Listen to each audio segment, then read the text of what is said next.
नमस्कार, मैं हूं आपके साथ अभिषेक पुंडीर। इस वक्त पार्टियों का रूठना मनाना, विद्रोह करना, आरोप प्रत्यारोप लगाना आम सी बात हो गई है, क्योंकि जिसका टिकट कटा वो तो रोएगा ही और जिसको मिला वो खुशी तो मनाएगा ही। लेकिन टिकट कटने वालों को दुख भी होगा और वो आप पर भी हमला करेंगे। क्या है पूरा मामला, इस रिपोर्ट में देखिए।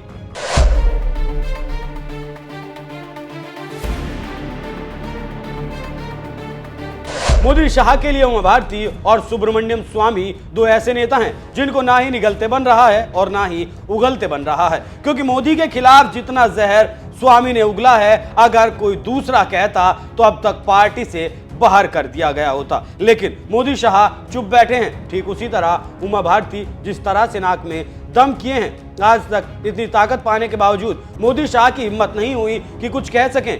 अब उन्हीं उमा भारती ने एक बार फिर मोदी शाह को घेर लिया है और प्रज्ञा ठाकुर के समर्थन में वो बात कर रही हैं।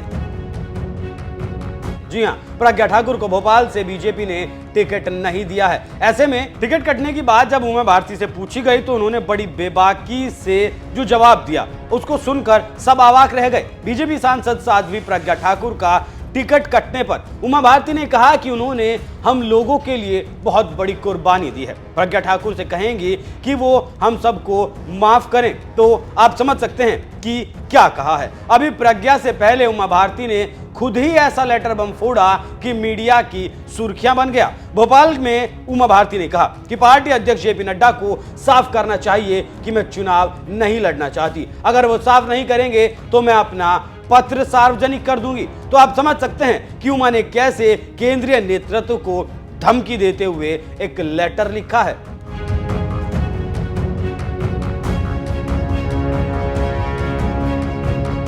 आप जानते हैं कि बीजेपी ने 195 उम्मीदवारों की पहली लिस्ट जारी कर दी है और वो भी उत्तर भारत के लगभग सभी राज्यों की। जो कुछ बाकी हैं उस पर मंथन जारी है और उसको भी सार्वजनिक किया जा रहा है। लेकिन पहली लिस्ट से कई राज्यों में नाराजगी है और कई जगहों पर नए उम्मीदवारों का विरोध भी हो रहा है। जैसे राजस्थान की कई सीटों पर विरोध है, उसी तरह मध्य प्रदेश और यूपी में भी कई सीटों पर कार्यकर्ताओं द्वारा विरोध किया जा रहा है। लेकिन बीजेपी का कहना है कि ये क्षणिक है और ये मामला सुलझा लिया जाएगा। लेकिन विरोध के स्वर जारी हैं। ऐसे में सीनियर नेताओं का बयान आना पार्टी को शर्मिंदा करता है।